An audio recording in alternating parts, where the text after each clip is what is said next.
Good morning. It is April 21st. It is Thursday. I'm Shane Seeley, and this is the CBC Morning Report. Prime Minister Mia Motley says too many of Barbados' citizens are left unbanked in the de-risking process, and there must be a way to alter this. Speaking at a media conference following yesterday's Caribbean Financial Access Roundtable discussions with the U.S. Financial Services Committee of the U.S. Congress at the Lloyd Erskine Sanford Center, she said there must be an understanding why the regulatory requirements are so complex and challenging, and then finding ways to minimize those challenges. Here's what she had to say about the process. All of us know that the notion that you're going to ask an 18-year-old or a 20-year-old to bring a light bill to open a bank account, when years ago we would just walk into a bank and open a bank account, is today absurd. And it therefore means that too many of our citizens are remaining unbanked because of the additional burdens being placed on banks in order to be able to meet the demands and to ensure that they themselves, as one put it today, we have sometimes to de-risk customers to ensure that we as banks are not de-risked. Now that is the most challenging set of circumstances that you can put for our banks, who really provide the financial lifeline for our citizens and our companies to be able to survive, and for whom, without which I should say, we would not have the ability to have trade. And as you know, as small open economies, we can only survive in a situation where trade advances. And the chairman of CARICOM, Belize Prime Minister John Bricino, said it was good to have the U.S. Congresswoman there. She's also the chair of the Finance Committee, that's Maxine Waters, and her delegation to listen to the region's leaders. He said they were able to explain fully the issues the region's people grappled with every time the financial goalposts were readjusted, and governments then have to play catch-up. To listen to our concerns, to listen to our frustrations, as all of us have been pointing out over and over again. We have been doing everything you asked of us. The Premier from Barbados said it well. You know, as we try to keep up with you, you change the goalposts. We pass legislation, we amend legislation, we do regulations, you know, and as we do it, you continue to change, and we could never catch up with you. And it is frustrating for us as a region. For the Americans, it's not a big deal. If you're in the United States, you can go and open a bank account in 30 minutes and walk out with a credit card. In the Caribbean, it takes you weeks and sometimes months to be able to open a bank account, and it's ridiculous. Meanwhile, we're hearing that in another 6 months, Barbados will get the opportunity to meet face-to-face with the U.S. banking sector. This is thanks to a major development coming out of yesterday's talks with the U.S. Financial Services Committee of the U.S. Congress. Prime Minister Motley says there will be an annual bankers forum. In addition to those congressional hearings that we hope will take place later this year, we also agreed to an annual Caribbean-U.S. banking forum, and the Caribbean Development Bank has willingly agreed to come forward and help us to sponsor that, and we hope that that will happen in October of this year. It is important that the banking sector on both sides, in the U.S. and in the Caribbean, get to know each other, get to speak to each other, and start to deconstruct and reconstruct such that we understand what it is we're trying to achieve. Prime Minister Motley also told the media that the U.S. Congress members were sensitive to the needs of the Caribbean and willing to listen.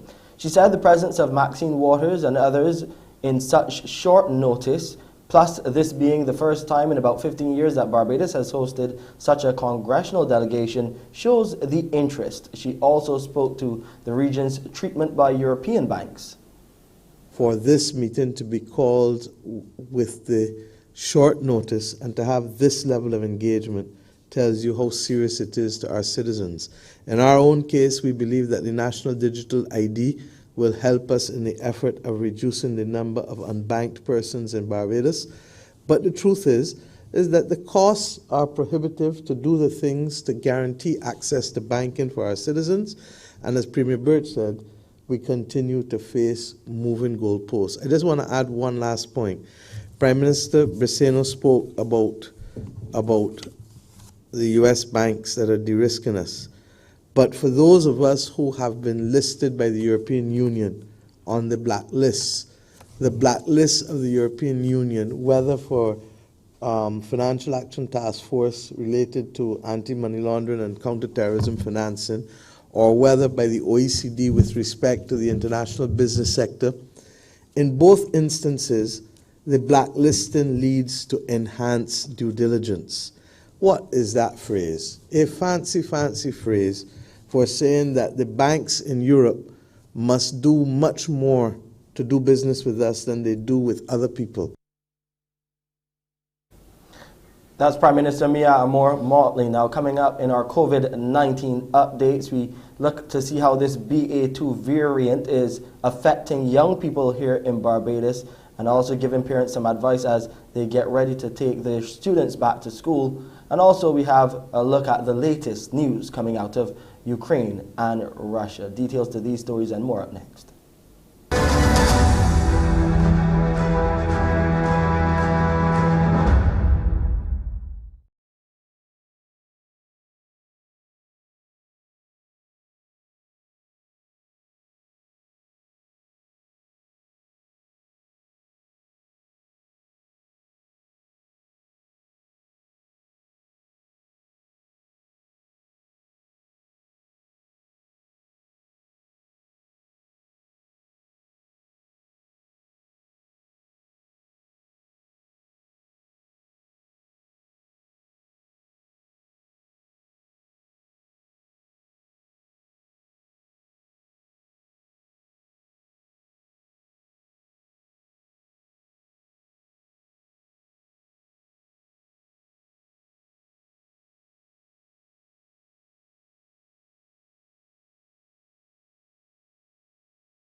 It's if there is an adult in the household and we go looking for it, you find that the child who you thought was completely well is actually COVID infected. And sometimes they're presenting with symptoms that are different from adults. Sometimes it's a little bit of upset stomach, some vomiting or some diarrhea, which might be brief only for a few hours, or it might be runny nose also for a very short period. From what I'm seeing in my office and from the testing that we do, there is quite a bit out there. There are parents who are testing their children independent of the government system, so they're not showing up on our official statistics and dashboards. But yes, a lot of children, more than we identify, are infected with what is presumably this variant, because it seems to be mild and spreads quickly. And that's what has been identified in populations. It's the test more widely than we do to identify the variants. It doesn't seem as there will be it doesn't seem there will be an end to this pandemic. When we thought that Omicron would have been the real burnout phase, here comes BA2. But I think it means that the vaccination remains key. Looking at the population which you specialize in, are the vaccinations working, and do we need to even vaccinate now the younger children? This is something that we've been talking about for quite a while, vaccinating those under 12 years of age. What do you think we should do there? Would that help to address situations like this where we have these variants that keep popping up? The thinking is that it might, because there is cross immunity. So when you vaccinate against one strain, it usually protects against several others, unless the new strain has such a change that the vaccine can't recognize it. I think it's coming to an understanding that while some children can have serious consequences of a COVID infection, especially children who have neurological disease or obesity, and we've always been concerned about respiratory disease like asthma, maybe these might be higher risk populations. But once the variant is mild, the concern generally is, who can these children transfer this virus to?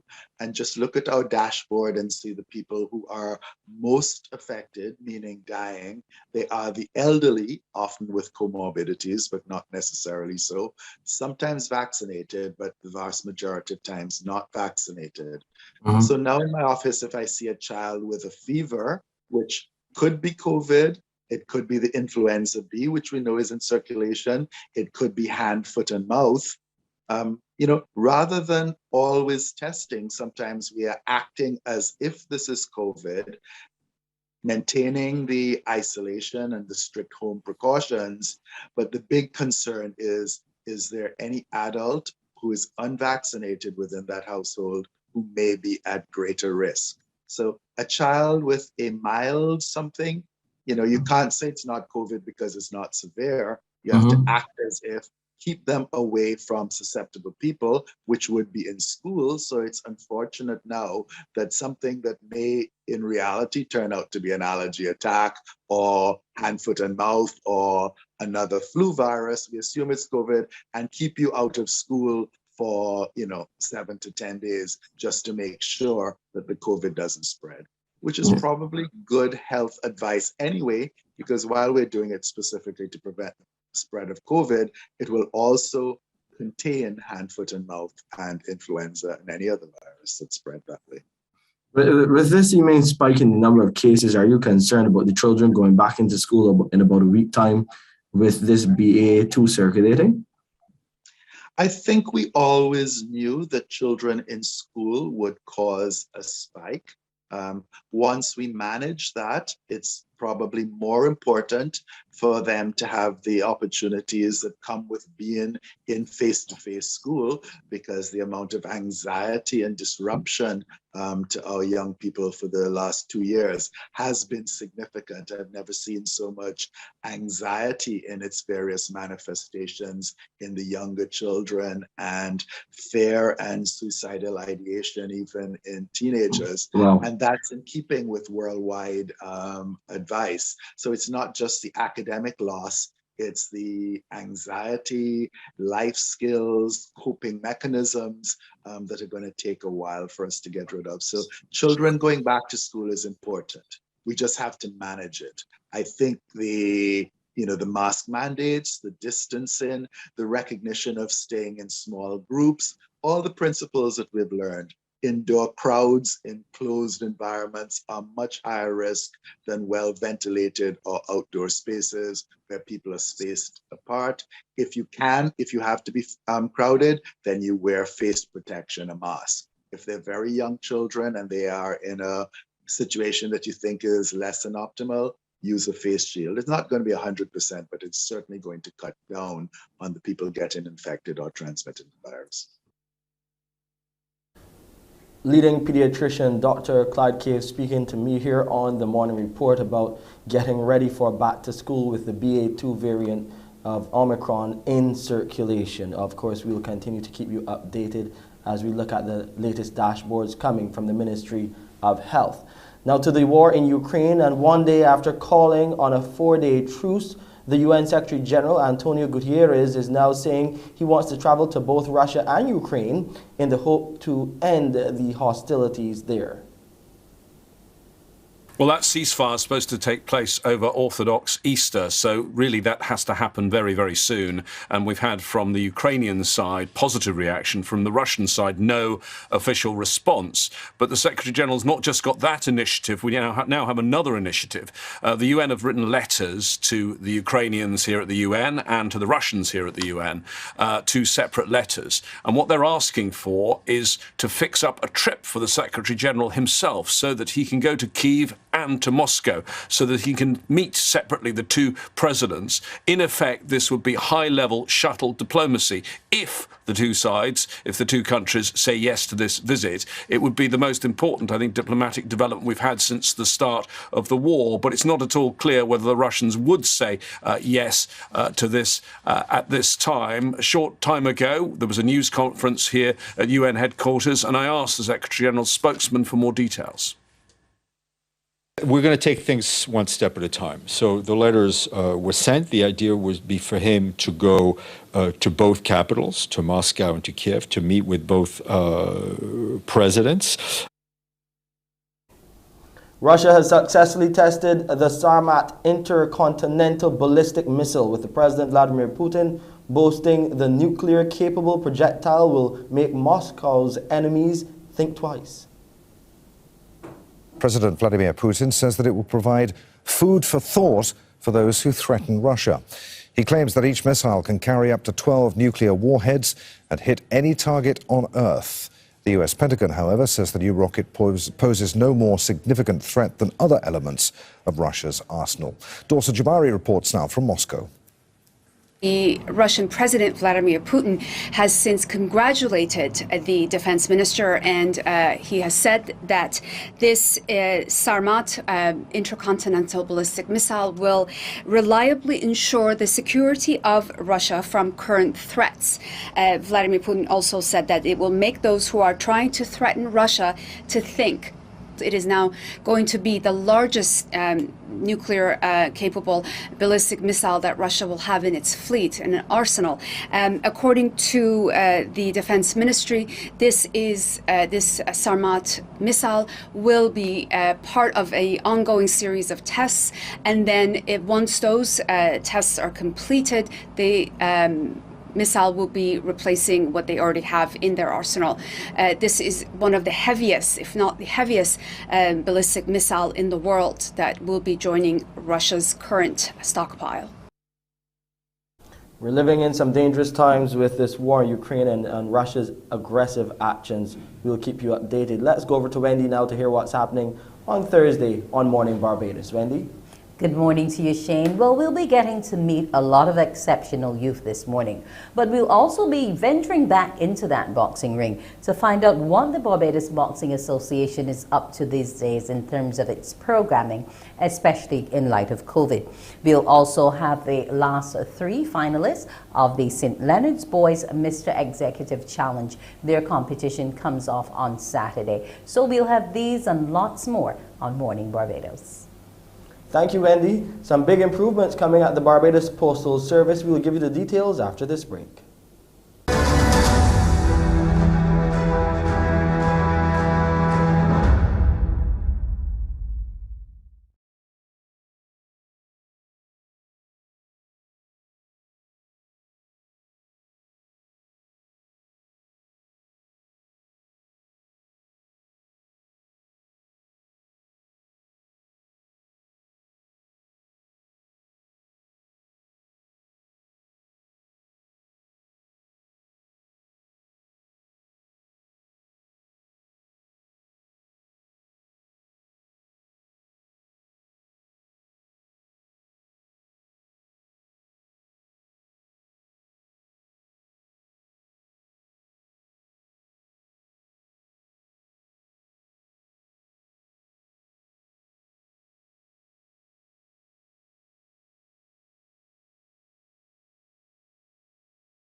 Major operational improvements are coming to the Barbados Postal Service in the coming months. The Comptroller of Customs, Owen Holder, while highlighting some of the changes in the pipeline, said the upgrades are expected to bring the post office in line with courier services in Barbados. The whole objective is that the post office will operate as along the lines of the couriers. The post office in our meetings have identified a custom data system that will interface with Asikudo World, thus transmitting the shipment information from the post office into Asikudo World, and then we will go through the process of releasing those goods as is done at the couriers. So there will be a major transformation at the post office. The Comptroller of Customs made the revelation during a webinar hosted by the Barbados Chamber of Commerce and Industry and Barbados Customs and Excise Department. The transformation will include the ramping up of customs security and increasing the Postal Service's staff complement. Let's take a look at sports now. And Barbados ended the Carifta Swimming Championships in 4th place as Heidi South set a new record on the final night of the 35th Championships at the Wilde Aquatic Centre. Stout took gold in the girls' 11 to 12 400-meter freestyle in 4 minutes 36.93 seconds, blowing away the 12-year-old Carifta record of 4 minutes 41.80 set by Tyler Martin back in 2010. This was part of 12 medals on the final night for Barbados. That medal haul was led also by Jaya Simmons, who took another gold when she won the girls' 11 to 12 50-meter free in 28.22 seconds, leading Stout home for silver in 29.05. Let's take a look at the action. It's just 50 meters, so it's just one lap. Quick. This is just like the 100-meter for running.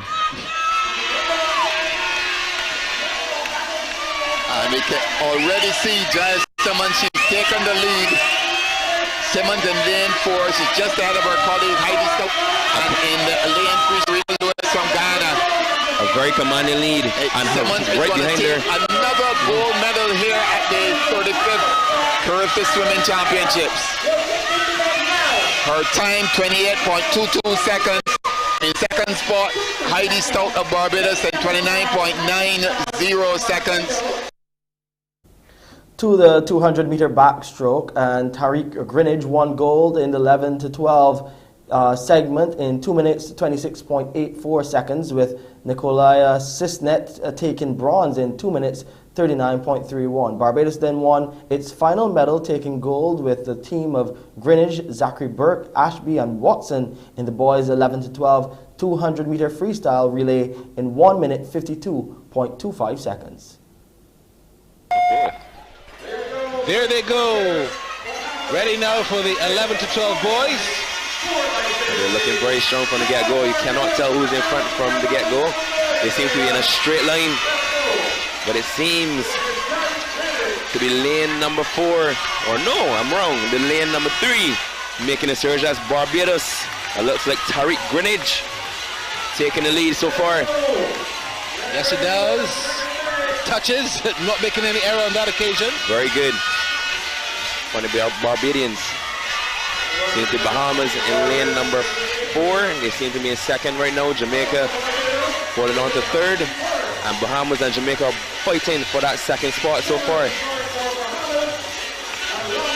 Barbados continues to be out front and center. I know Barbados' third leg. Victor Ashby is going to take over shortly, and he's off. The Jamaicans and the Bahamians just dove into the water. They're about a body length and a half behind Victor Ashby. But it seems to be no catching Victor Ashby at this point in time. Ashby looking good with his form, making great strides, trying to get that advantage at least by about 5 to 10 meters. He's going to give a good lead for Barbados' fourth leg. The Bahamas and Jamaica still fighting for that second spot. Looks like all white flag so far. But will the Barbadians hold on for this first place? Let's hope all their turns, all their touch and all their starts were on point. Let's hope so.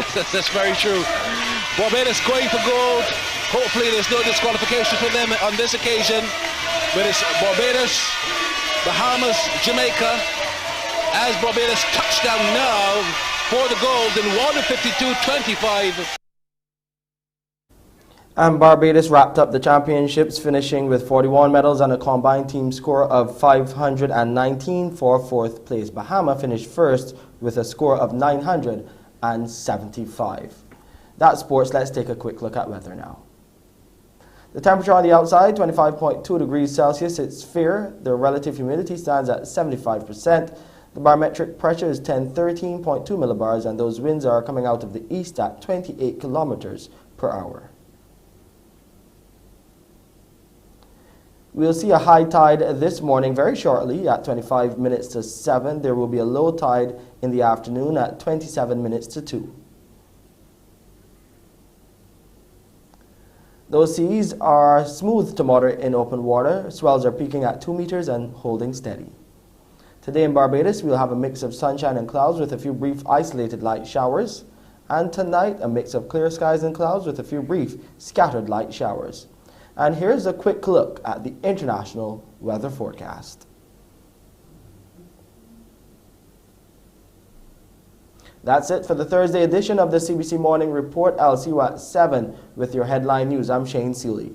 Up next is Wendy Burke with Mornin Barbados. Wake up, wake up, wake up, wake up. Barbados, get up.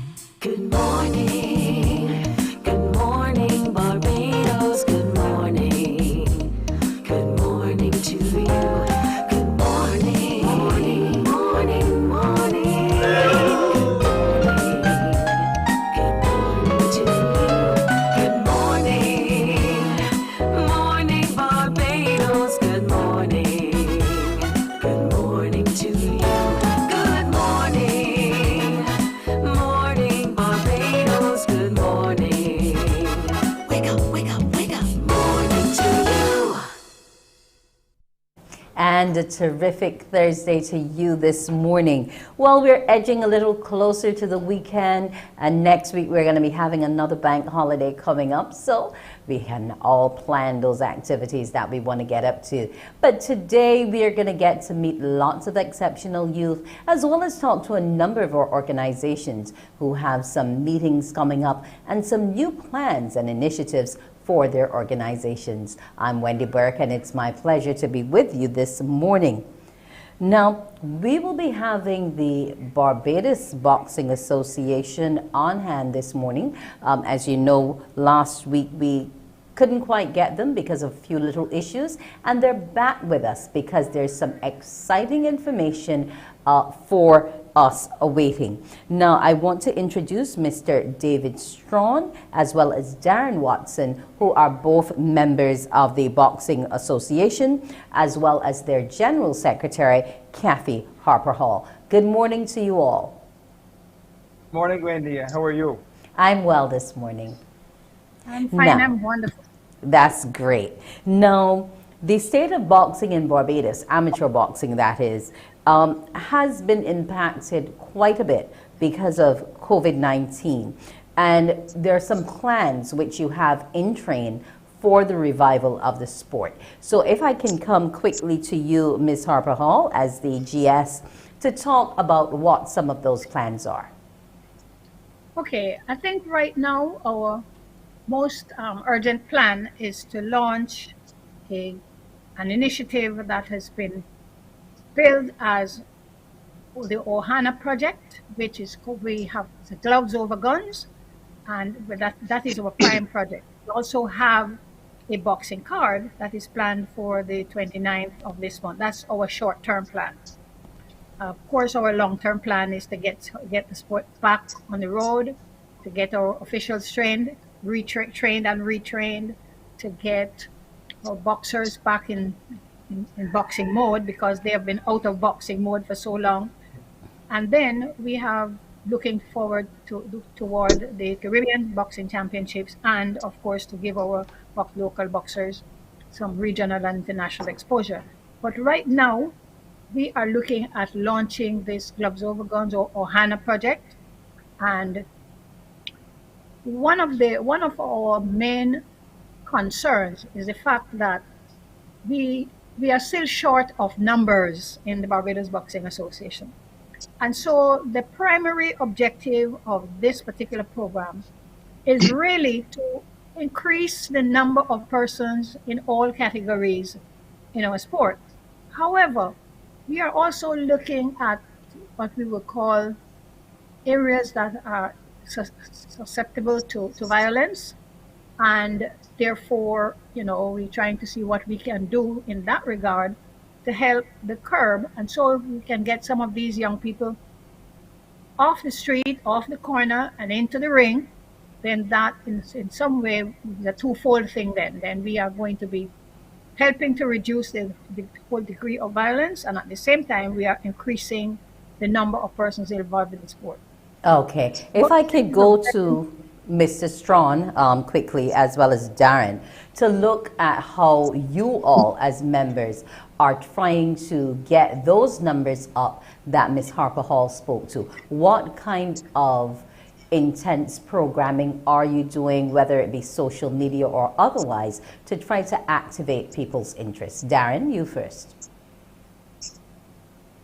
Hey, good morning, everyone. Beautiful people. Ideally, we wanted to be on the ground with the Ohana project because we thought it to be very personable, and plus we didn't have the time to find out if the members of the community in Black Rock or the neighboring community are active on social media or what channels will be active on. So we really wanted that personable touch. One-on-one face contact.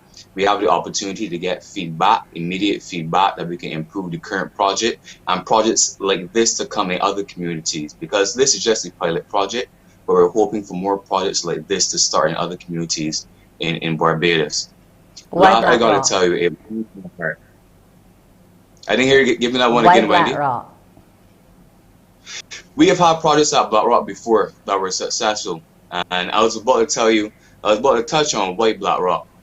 Last year when I was going down Black Rock, we were going down Black Rock to get to know the community members and them get to know us, get some feedback, get some ideas as to how we should go about with this project.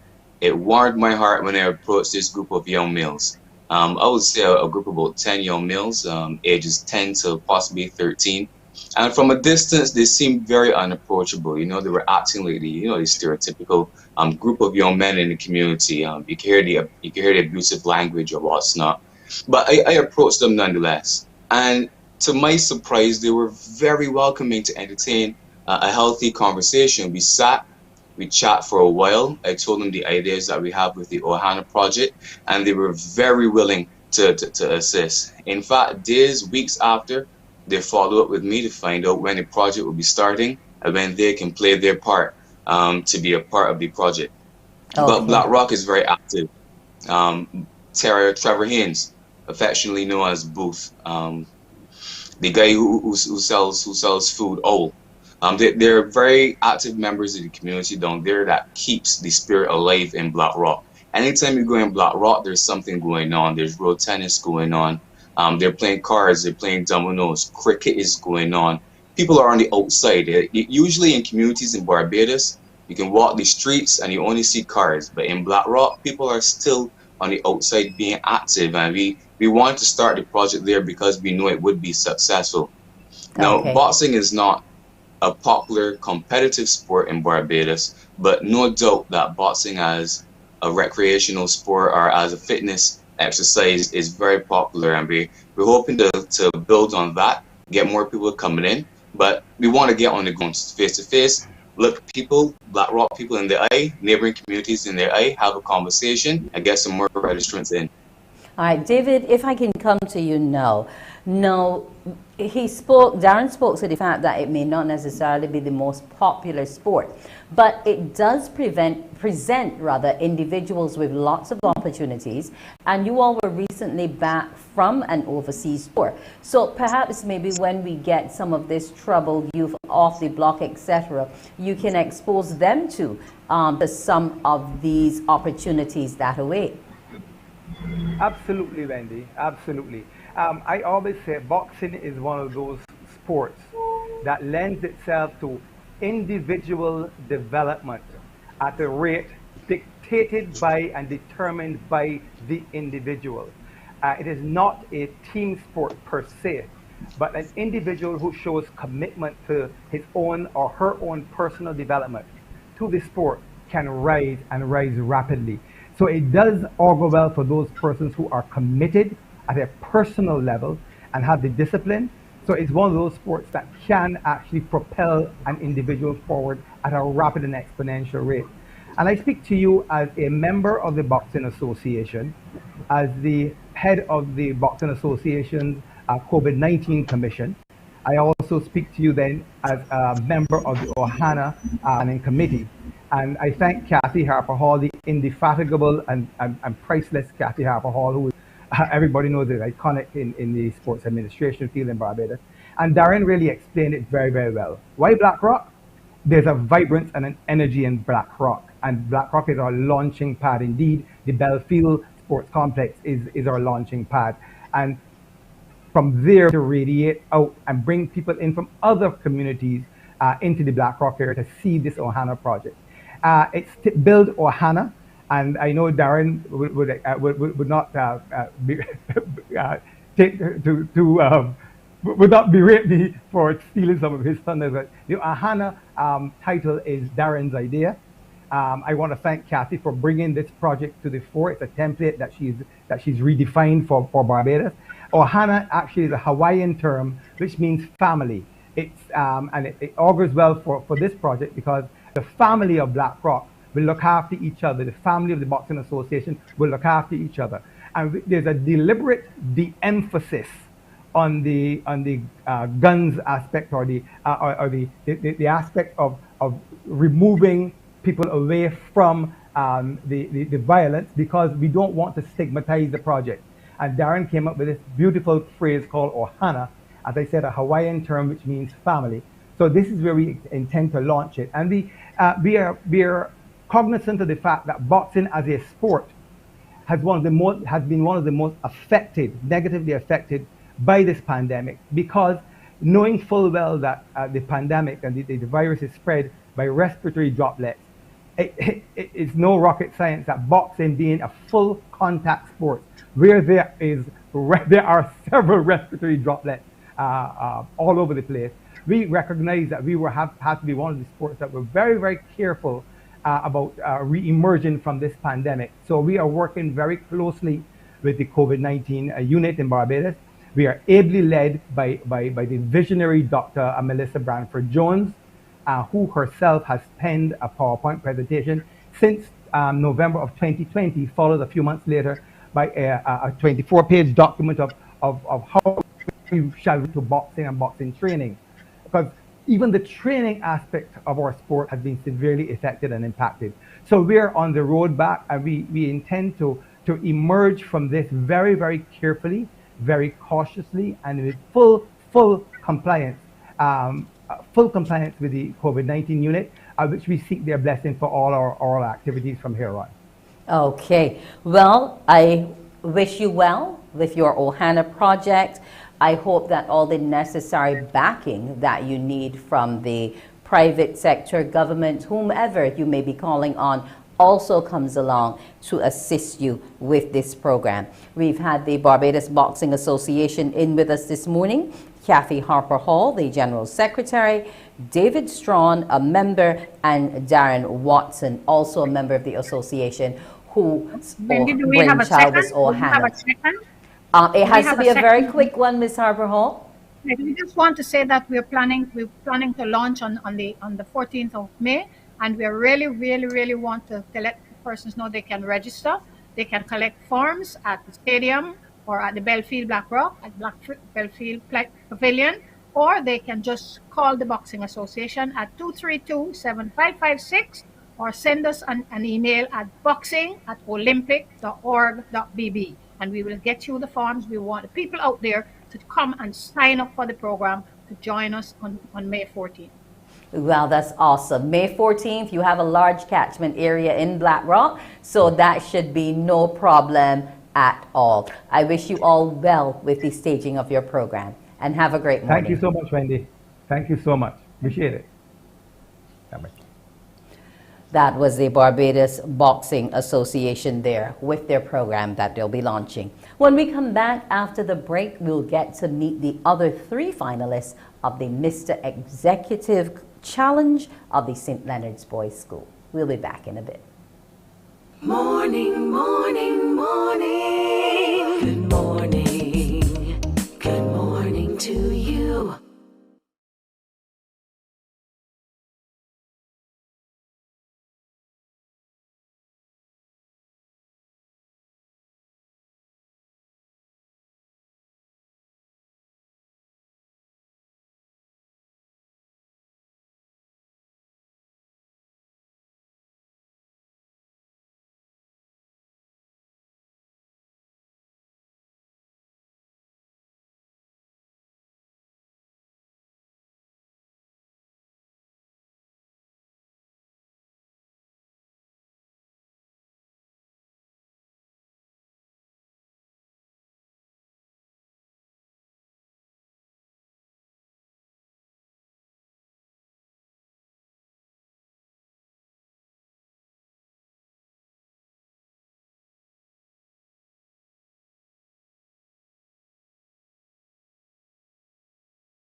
Morning, morning, morning. Good morning. Good morning to you. And we're back. It's time to talk to St. Leonard's Boys, the other 3 competitors, as well as the coordinator of the challenge. I want to welcome Kai Cadogan, Jacoby Davis, and Tyrese Hall, all students of St. Leonard's Boys, along with Mr. Winston Cumberbatch, the coordinator of the challenge. Good morning to you all. Good morning. Good morning. Yes, good morning. Now, we would have said that the show is coming this Saturday, the 23rd of April, at the hall of the St. Leonard's School, which we know is an excellent auditorium. Now, I want to know if these three young men are fully prepared for what's at hand. Let's start with you, Kai. Are you ready for the challenge? I am very excited, and I honestly can't wait until the day of the challenge comes.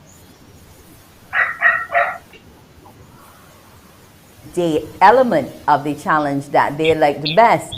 I'm still waiting to hear someone tell me that they're waiting to do the interview, to be the best at the business attire. You know, what about you, Jacoby and Tyrese? Jacoby? That there is going to be really exciting to me because I really come a long way because of my speech and confidence. So it's going to be a big deal for me to perform and show what it is. Okay, and what about you, Tyrese? I will say I'm very excited as well, especially for the day and the interview and the CEO speech.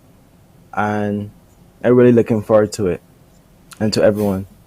Okay. Now, Mr. Cumberbatch, who would have been helping these students along in terms of being able to develop their speech abilities and the like?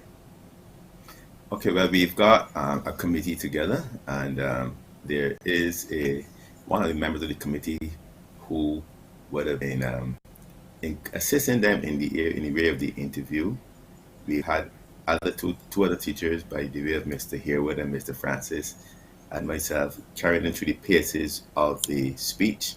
And I'm also thankful for Ms. Donna Wilkinson, who is a Toastmaster. She was involved in the workshop from the very beginning. She also came over and gave the guys a lot of good tips with regards to their speech. But in each area, we have identified individuals who would have been working and training them. Even in the area of the etiquette, table etiquette, Miss Tracy Harris, who is one of our home ec teachers, food and nutrition teacher, the name has changed. She's been doing a great job, fantastic job in preparing these young men. At some point, I will want to be able to highlight today some sponsors as well. As you will know, there are many people who contributed to this event to make it what it is at this point in time. Well, let's go right ahead and get to them now. That's good. That's wonderful. Well, as our one of our title sponsors, Mr. Robin Taylor from the Taylor branch, Guardian Life of the Caribbean, we are thankful that the Ministry of Energy and Business Development of Barbados got involved by way of motivating the guys in the business segment. Merva Links Productions, A&R Electrical Services, Making Moves. All these guys came and set up equipment.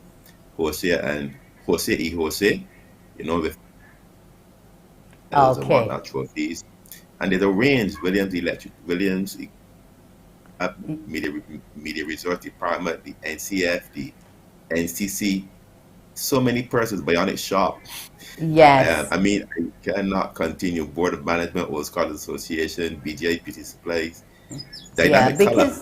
Yes, because it's integral to have people on board to assist, especially our young men. That's right. Too much of the time we talk about troubled youth, and it's more so the males than the females that we speak to. Now, what I want to find out from these young men is I want to talk to you all about the business aspect of your challenge that you've gone into so far. And I want to find out from each of you what your business was and what aspect of it did you enjoy the most. And we'll begin with you, Kai. Well, my business, its name was Frutastic. We sold sour beers. The most exciting part about creating the business was actually selling the sour beers, interacting with people. Okay, so that's helping you with your interpersonal skills. Let's go to you now, Jacoby.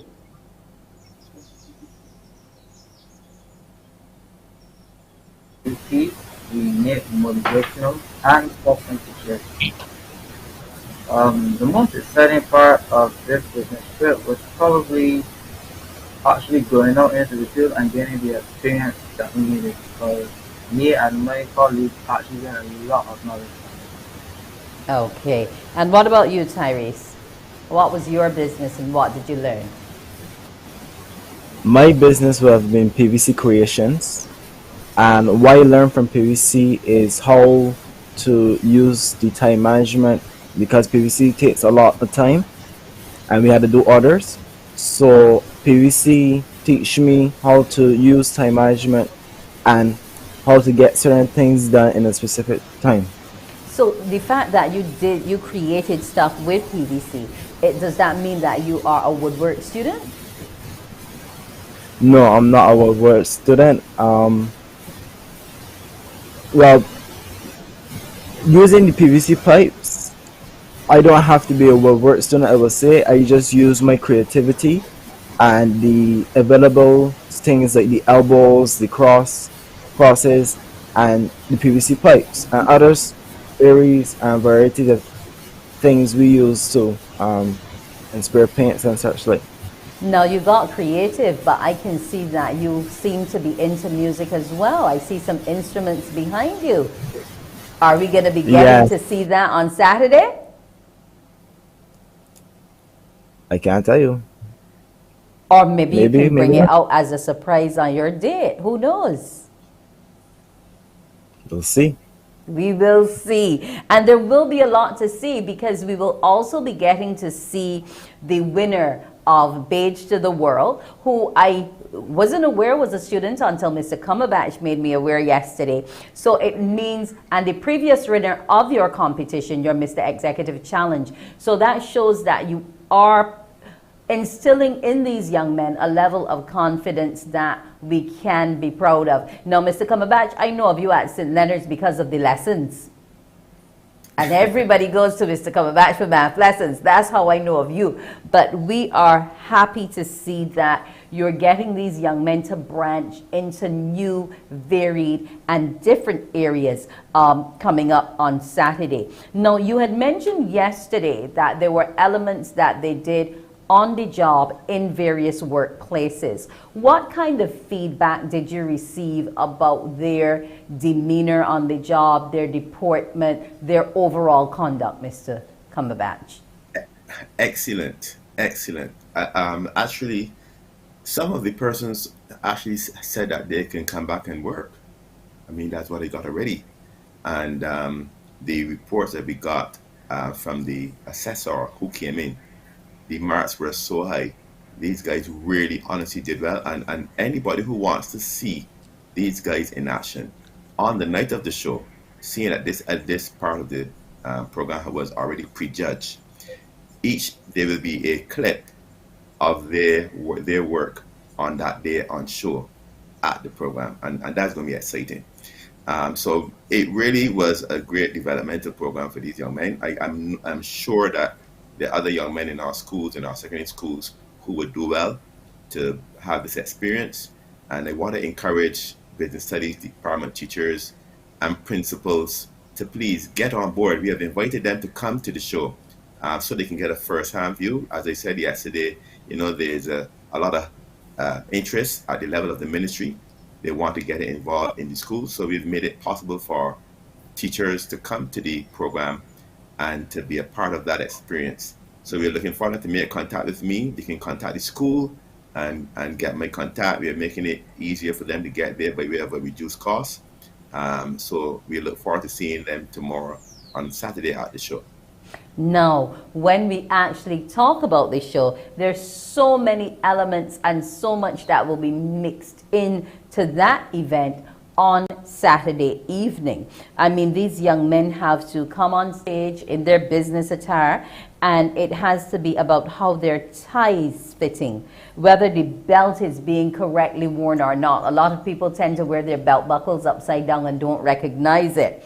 Pants and shoes, the coordination of the colors, whether a jacket is being correctly worn. A lot of people forget to take that tag off of the wrist of the jacket sleeve. So I am happy to know that you're preparing these young men for the world of work and you're getting them into some proper grooming. Now, if we can just tell our audience about some of the actual highlights on the night of the show. We have our flyer here, because there's several things that you will be seeing apart from these young men. We get started at 6:30 on the dot at the St. Leonard's School Auditorium. It's a very easy school to find, and we're talking about gentlemen in the making. That's exactly what it's all about. So our various segments are the interview, at the office, the CEO, as you would have heard the young men said they're looking forward to their pitches, the date, and business attire. And I'm glad that Mr. Cumberbatch is encouraging these young men to know how you should treat a young lady and treat her well. That's right. Yes, because and ensuring that you look the part as well when you take her out, because we can't have you young men looking all disheveled and the young lady all dressed up in an expensive hairdo, nails, makeup, the like, and you just decide, oh, anything will do. It's t-shirt and shorts. So I am glad, Mr. Cumberbatch, that you have been grooming them from the beginning right down to the end. And if I could add one point here, you see, this is why we're saying that young men across the island and teachers should get interested in this, because it's the only pageant. Well, we are not a pageant. I just use the word pageant so people can understand what type of program it is, but it's a challenge. It's the only one of its kind.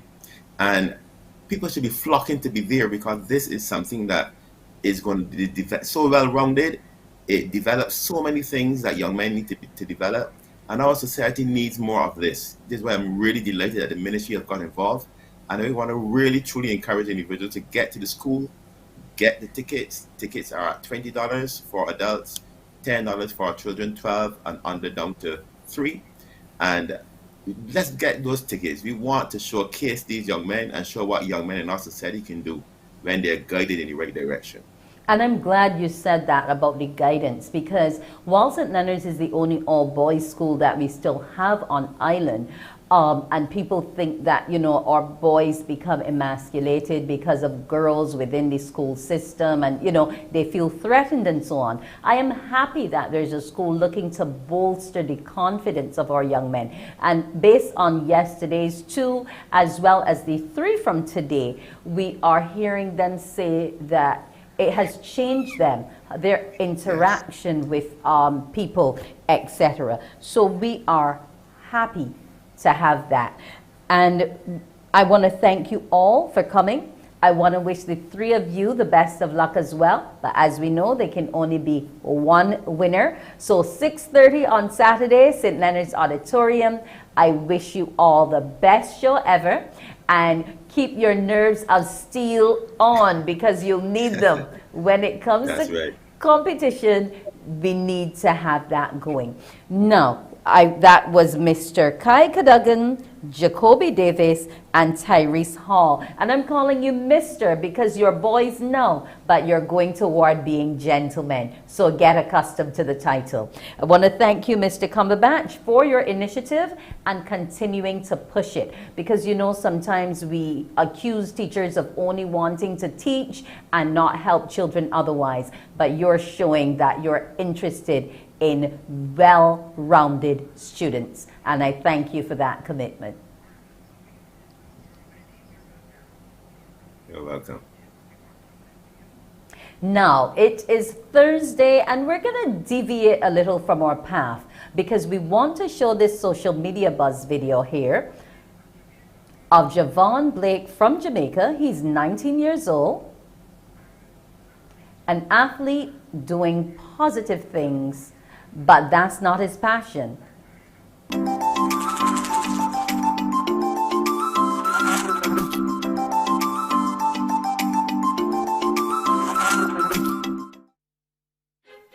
Jamaica's Javon Blake is outstanding.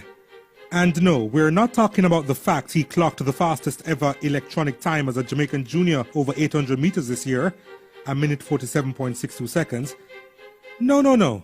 Something else. I have 19 CXC subjects, 13 CSEC subjects, grade 1s, and 6 CAPE subjects, 5 grade 1s and 1 grade 2. I'm trying to get into molecular and cellular biology or astrophysics. You got that? Yeah, it's a lot. So how does track and field fit in with his beautiful mind? How does track and it really doesn't much. I have different aspects to my life and different aspects to myself. Not because I do this and that means that I want to necessarily intertwine them. I wanted to be in biology for the longest, and I think molecular and cellular biology, especially with cancer treatment, and I thought that, you know what, this field is really great, I have a passion for it. Track was really secondary for me at the time, and I just kept both of them and tried to manage them as best as I could. So track and field must surely take up second billing, right? No, track and field is definitely not secondary. I had to learn that over the years. I really started in the 8th grade, and so I was already doing well at school, and I knew what I wanted to do in school.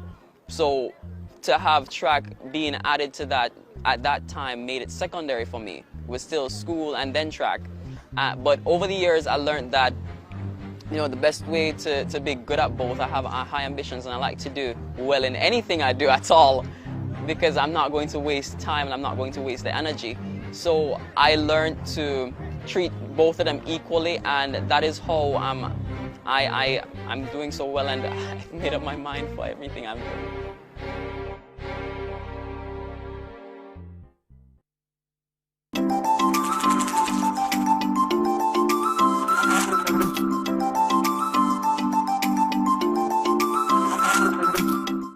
Morning, morning, morning. Good morning.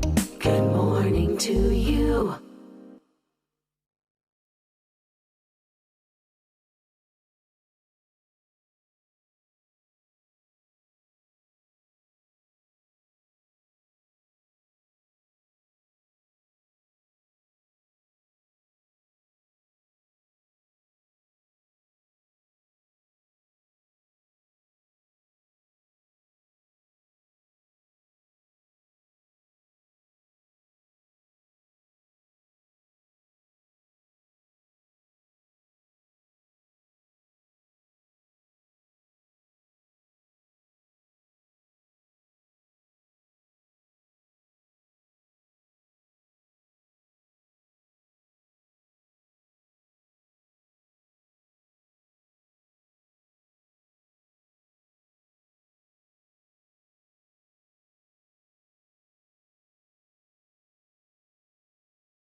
Morning, morning, morning. Good morning. Good morning to you.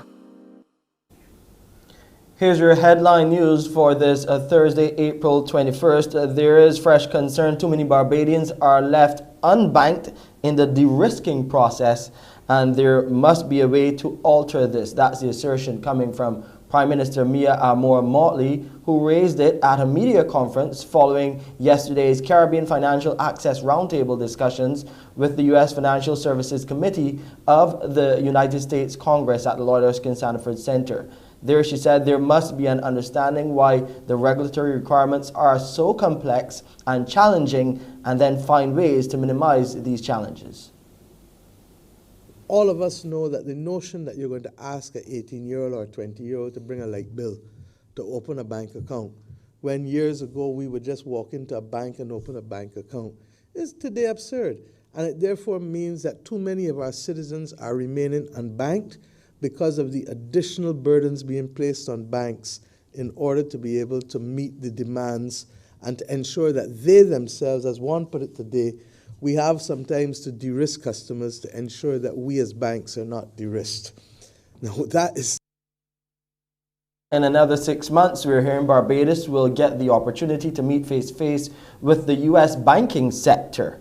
That's according to the Prime Minister as well, and it's thanks to a major development coming out of yesterday's talks with the U.S. Financial Services Committee of the U.S. Congress. Prime Minister Motley says there will be an annual banking forum. In addition to those congressional hearings that we hope will take place later this year, we also agreed to an annual Caribbean-U.S. banking forum, and the Caribbean Development Bank has willingly agreed to come forward and help us to sponsor that, and we hope that that will happen in October of this year. It is important that the banking sector on both sides, in the U.S. and in the Caribbean, get to know each other, get to speak to each other, and start to deconstruct and reconstruct such that we understand what it is we're trying to achieve. In other news, a leading pediatrician is reporting a spike in the number of children presenting with flu-like symptoms linked to the new COVID-19 Omicron subvariant BA2. Dr. Clyde Cave, speaking exclusively to the Morning Report, says most of them are showing mild symptoms, in some cases with runny nose and diarrhea. In the latest dashboard released yesterday, of the 674 new cases, 130 were children under the age of 18, and Dr. Cave says that's just the surface. From what I'm seeing in my office and from the testing that we do, there is quite a bit out there. There are parents who are testing their children independent of the government system, so they're not showing up on our official statistics and dashboards. But yes, a lot of children, more than we identify, are infected with what is presumably this variant, because it seems to be mild and spreads quickly, and that's what has been identified in populations. It's the test more widely than we do. And while the surge in children with COVID is a cause for concern leading up to the new school term, which starts in a few days' time, Dr. Cave is convinced it's best for the students to return to the physical classroom. He says what is needed is better management of the situation at school plants and strict adherence to the COVID-19 protocols for mask wearing and distancing. It's probably more important for them to have the opportunities that come with being in face-to-face school, because the amount of anxiety and disruption to our young people for the last 2 years has been significant. I've never seen so much anxiety in its various manifestations in the younger children, and fear and suicidal ideation even in teenagers. Wow. And that's in keeping with worldwide advice. So it's not just the academic loss, it's the anxiety, life skills, coping mechanisms that are going to take a while for us to get rid of. So children going back to school is important.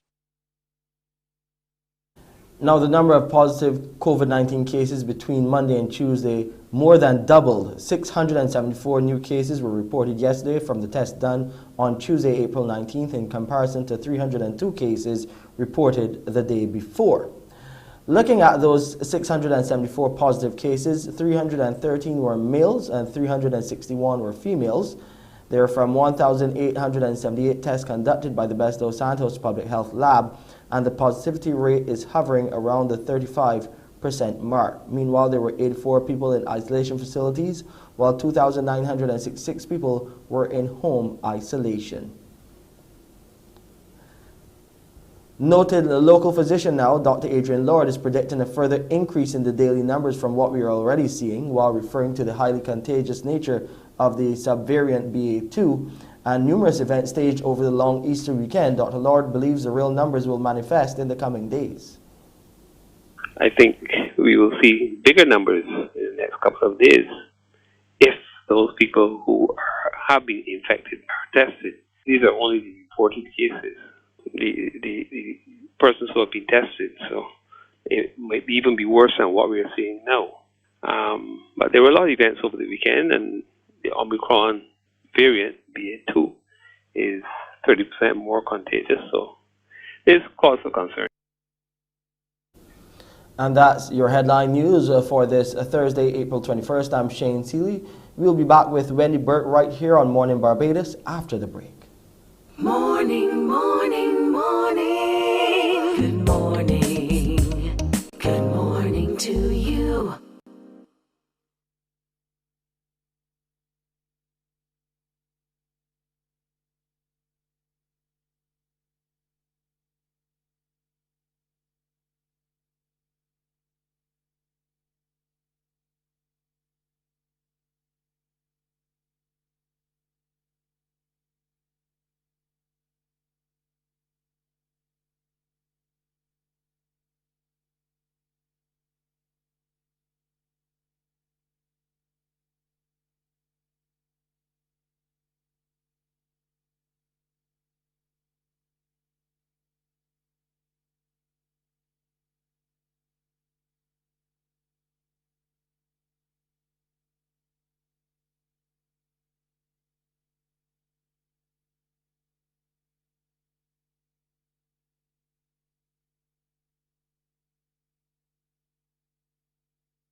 Morning, morning, morning. Good morning. Good morning to you. It's time for Spell It with Pediasure. Are you going to spell it in 30 seconds? That's the time you have. It's time to spell with Pediasure. Yes, it's now time for you little ones to win. Can you spell this word? When you call me at 228-5562 or 228-5563, tell me your age. Then I'll select a word for you. We'll spell it. If you get it correctly, you'll win the prize. Now, I want all you little ones to encourage mom and dad to go to the supermarket and ensure that they buy you Pediasure, whether it be in vanilla, chocolate, or strawberry, because that drink in that bottle gives you all the vitamins and minerals that you need for your teeth and bones to keep growing healthy. Also to keep those tummies filled, because it's like a meal in a bottle. Call me 228-5562, 228-5563. Good morning. Could you speak up a bit? I'm barely hearing you. Good morning. Good morning. Yes, how old are you? I'm 9 years old. You're 9 years old. Okay, you should be able to spell this word. Dreamy. Dreamy. Dreamy? Dreamy, yes. As in, you've gone to sleep, you're having a dream, and you're in a state of being, you know, where it's dreamy. D-R-E-A-M-Y, dreamy. Wonderful! You got it correct. Now what you'll do is stay on the line and give your producer your name and mom or dad's information so that they can collect your prize. We were spelling it with Pediasure. That was Spell It, brought to you in association with Pediasure. And that's our little spellers. We have to keep their minds sharp. School resumes come Monday. Now, when we come back after the break, we'll be telling you all about one of our well-known organizations, the Barbados Association of Administrative Professionals. We'll hear what they're up to. Morning, morning, morning. Good morning. Good morning to you.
Those were the sounds of Erica Sember, Guyanese-born singer and songwriter. Well, she's in Barbados just for a short bit, and she wanted to join us here on Morning Barbados to bring us up to speed on what she is doing.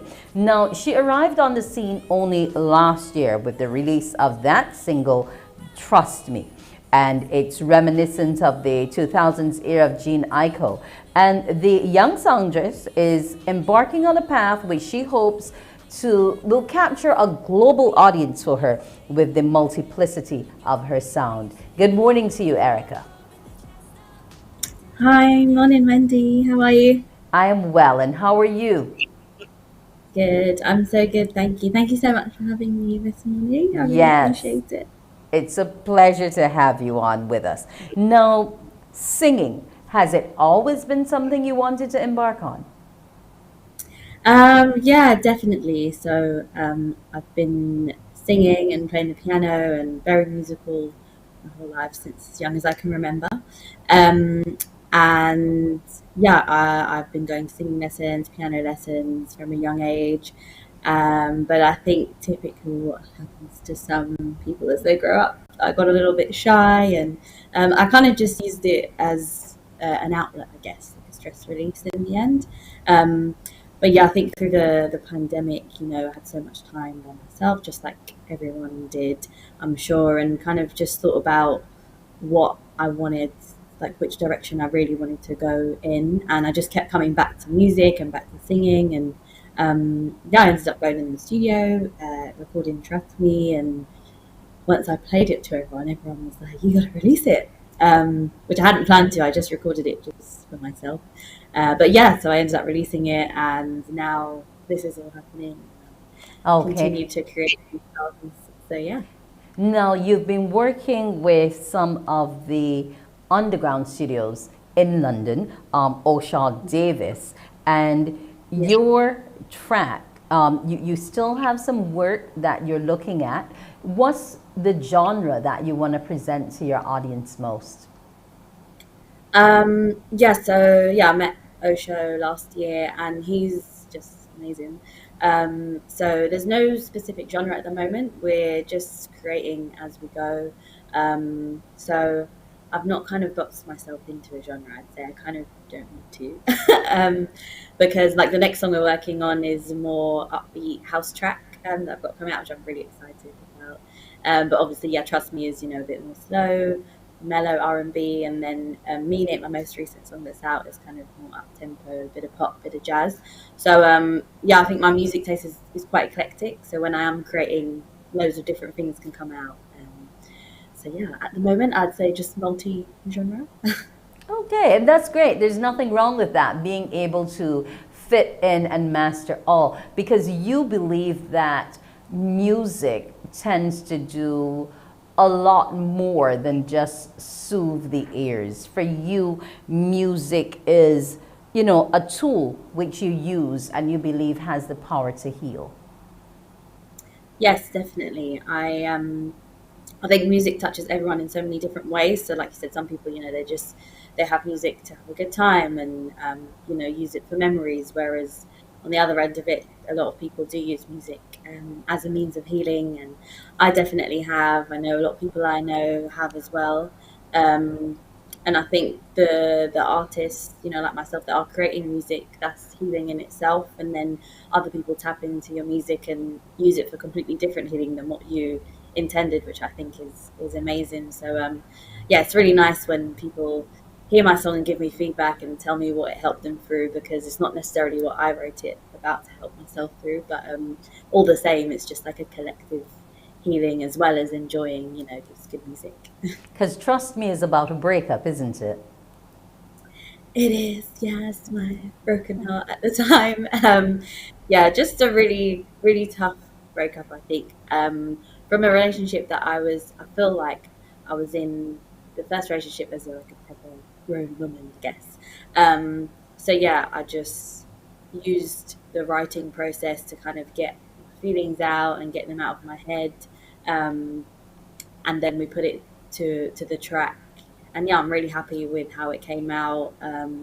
just really express it from the point of view of, even though when you leave something, you still want it to carry on because it is a good thing, but at the same time, if it's not viable and if it's not good for you and it's changing the person you are, then ultimately, you have to leave and put yourself first, which is what I'm currently trying to do. All right. Now, you are looking toward releasing before the end of the year. How is that process going in terms of a production company, in terms of promotions, etc.? Where are we at right now, Erica? So yeah, there's a lot involved that I was not aware of, but thankfully, my best friend of about 10 years, maybe more, and my manager, Sarah, she helps me with all the other side of the things that's going on in the background. So yeah, we've got a house track coming out in hopefully at the end of June. So when you're releasing single tracks, there's always like a 4-week lead time. But after that, I'm going to continue working on my EP, which is just, a big body of work. So I'm hoping that it will be ready by the end of this year, towards the end of the year. But honestly, yeah, there's a lot in terms of even just mixing the tracks. It's a lot of back and forth, and I'm very specific with my music. So I always have changes and things that I want to keep making to make it sound the best it possibly can. And then there's all the promo, the photo shoots, the recording, music videos, all the social media stuff. There's so much that goes into it. But I'm really grateful for, the team that I have. And yeah, my manager, Sarah, she is just amazing. So we work really well together in getting everything down. But yeah, there's a lot to it that I didn't know. And especially when you're independent, we're kind of doing it all, but it's so much fun just expressing my creativity in all different outlets. Any bookings of live performances when you return to London? In London, not yet. I have some live performances in Guyana next week, which I'm really excited about. And then, yeah, in London, just more, ideally we're planning to get bigger bookings, sort of at festivals and things like that, hopefully next year. But there's a lot of open mic nights in the UK that I'm going to be going to, and there are some emerging artist events that we'll be going to as well. So yeah, there's a lot going on for new artists in the UK generally, and even online as well, which is really great because I know in the past it's been a lot harder for someone who's independent to just kind of branch out by themselves. But yeah, hopefully I'll be on more and more screens as the year progresses. Well, you seem up to the task and excited about it all, Erica. So Erica Sember, I want to wish you the best. I hope those performances in Guyana do go well, and that we will be getting to find your music online, Spotify, iTunes, wherever, before the end of the year. It's been a pleasure having you, Erica Sember. Thank you so much, Wendy. Have a wonderful day. Thank you, everyone. Love you. Thank you. You're welcome. That's Erica Sember. She is Guyanese born, but she resides in London, and she's looking to make it on the music stage. When Morning Barbados returns, we will be bringing you some exceptional youth.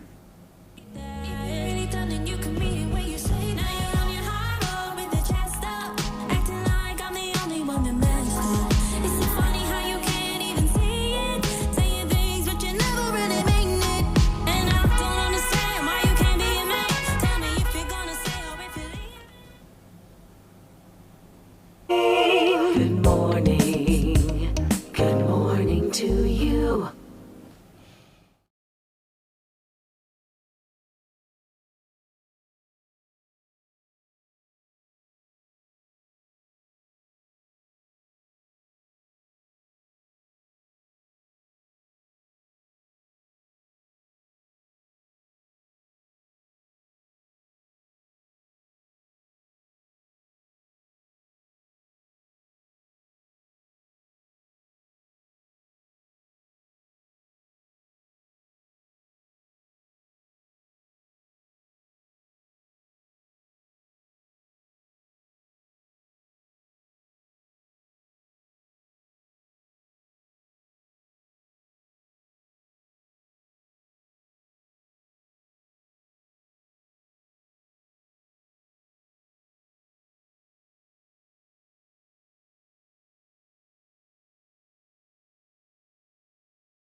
And we're back. It's time for our exceptional youth.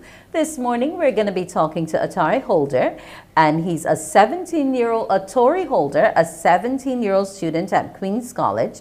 He's already attained 6 grade 1s and 3 grade 2s in his CSEC level, and he's currently studying biology and environmental science, geography, and communication studies at Cape. We know our exams are around the corner. Now, he plays football with the Barbados Soccer Academy. He currently plays any defensive position, but prefers centre-back. Atari also finds time to be with the Barbados Cadet Corps, and he is a Lance Corporal. Good morning to you. Good morning, Wendy. Yes, now you have quite a bit on your plate, but you're managing it all. Now, when did you start playing soccer?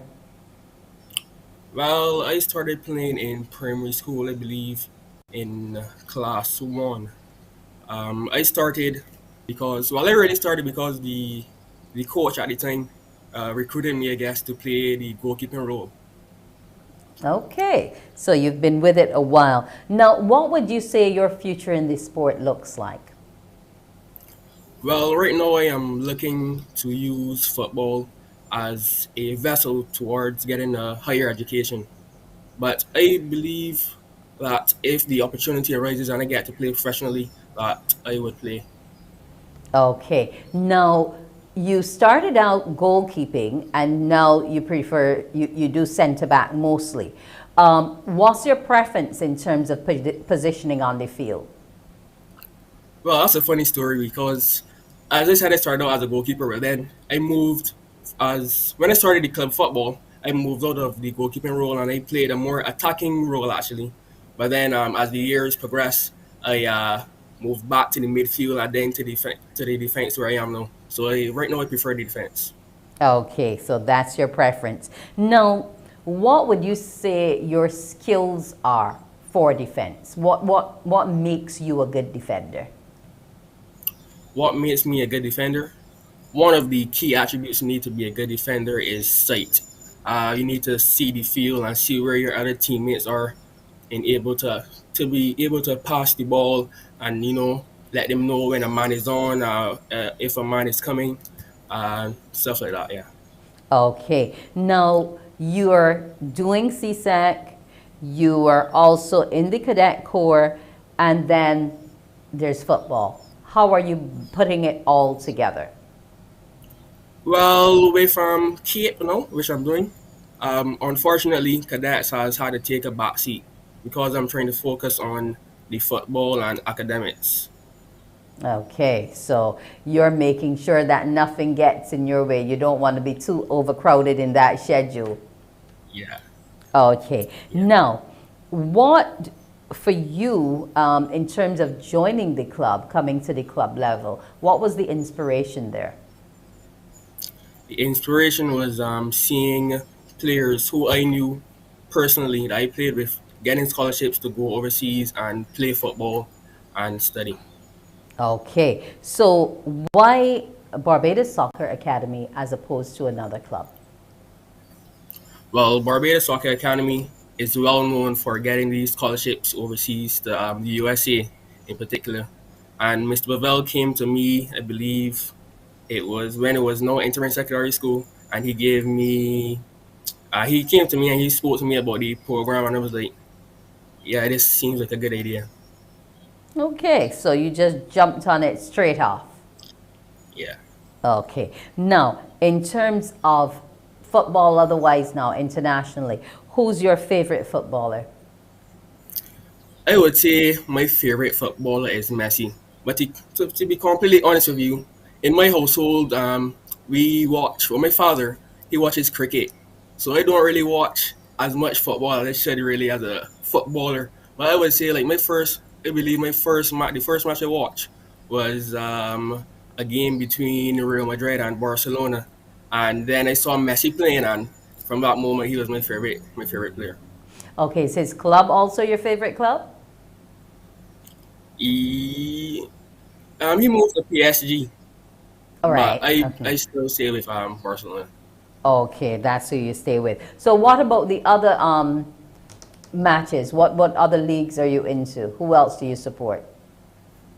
Um, as I said, I don't really watch much football to be honest. But when I would watch like the World Cup, and when the World Cup is playing, I tend to gravitate towards. Well, if there's a Caribbean team in the World Cup, I would support them, and then anybody else afterwards. To be honest. Okay, so you're not the kind who gets really anxious and wears your jersey every day and quarrels with all of your friends about your team. No, of course not. Like when the guys are arguing about football at football practice, I'm just there like in the corner, like yeah, for sure. I really don't know Just about the nodding. games. Yeah. Okay, understood. Now, given the subjects that you're doing now at the Cape level, should the Academy be able to assist you in that scholarship? What are you looking to pursue as a career? As a career, I'm looking towards the environmental science area. Like there's a couple of fields I have my eye on. There's like agriculture, renewable energy, and possibly disaster and emergency management.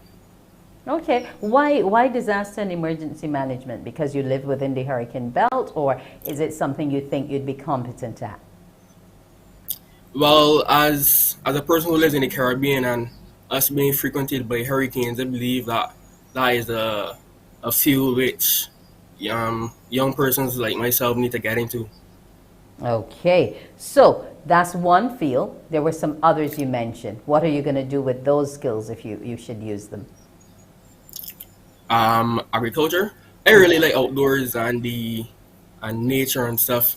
Like I live in the country, so I just go outside and it clears my mind and I feel better. Like when I'm feeling down, I just go outside, relax, and it just the outdoors just makes me happy.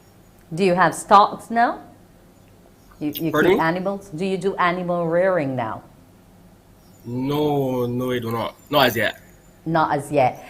And the rediffusion. So I'm thinking that you like a lot of Barbadiana as well, because I was looking at its reflection there and I'm like, okay, he comes from a household that likes history.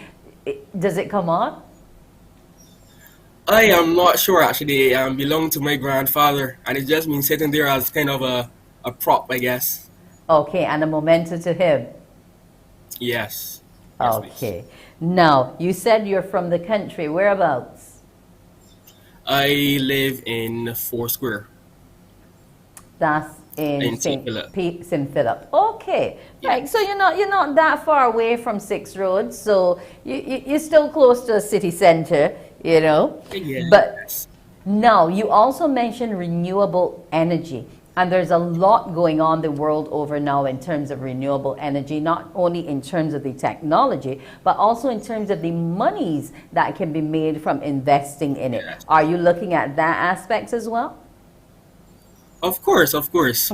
Obviously, the goal in life is to be happy, and to be happy, well, you don't have to have money to be happy, but having money will, I guess, make being happy easier. If you understand what I'm saying. Yes, I do. Very much I do. Now, if you were to encourage others to join the club or to get involved in sport to help their careers academically, what would you tell them? I would tell them that doing a sport or playing a sport is very beneficial because school can be very stressful at times. And when you play this sport, it's like a stress relief. And when you play this sport, it's also, as I said, a vessel that you could use to further your education. Okay. Thank you so very much for joining us this morning, Aturi Holder. And I wish you all the best in your CAPE exams. And I also hope that a scout comes around, sees you, and you get that scholarship that you so want. Have a great morning. Okay, thank you, Wendy. Same to you. You're welcome. When we come back, we'll tell you what we're doing to clean up Barbados.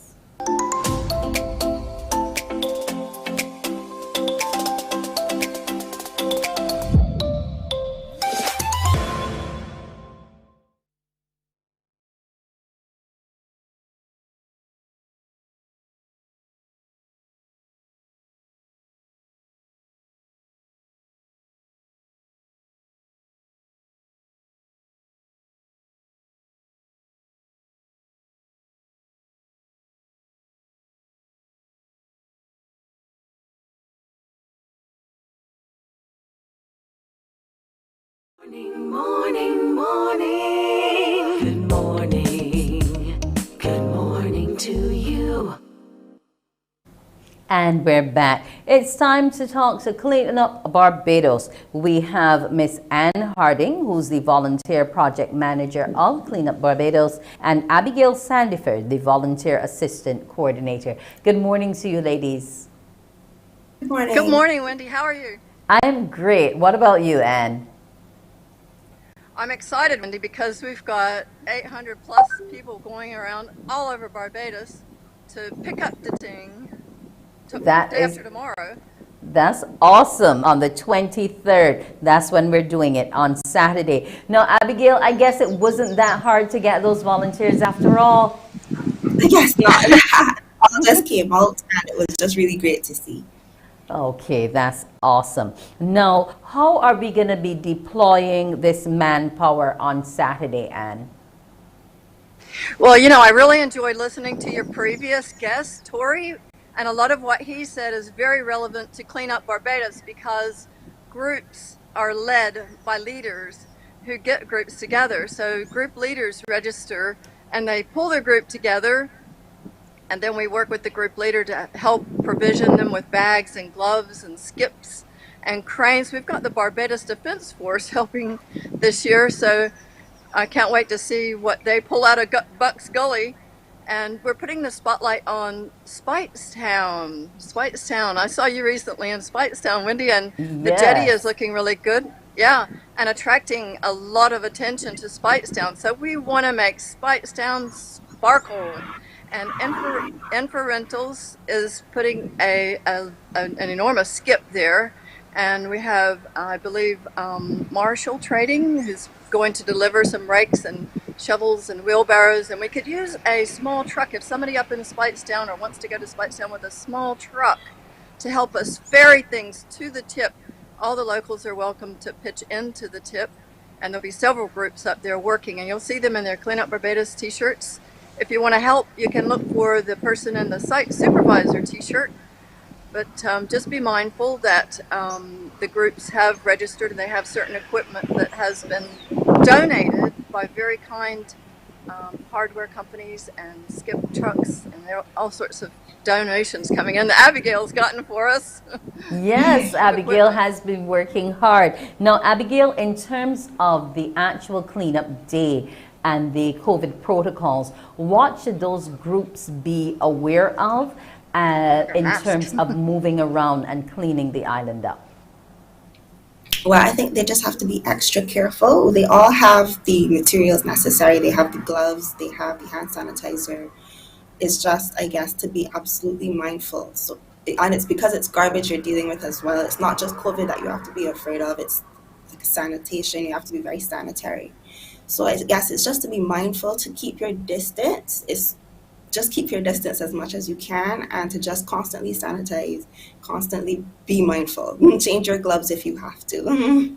Okay, so, and you're giving them all the equipment they need. Corporate Barbados has come out and supported you all in your efforts. We want to thank you for doing this cleanup. Now we're still in dry season because we're getting ready for the hurricane season. And as we know, when this debris washes into our gullies and into our gutters, that's where we get the flooding come rain time. So we want to thank you and Clean Up Barbados for coming out and helping in this initiative. I'm so happy to hear that we have more than 800 people willing to participate. Any final words before we go?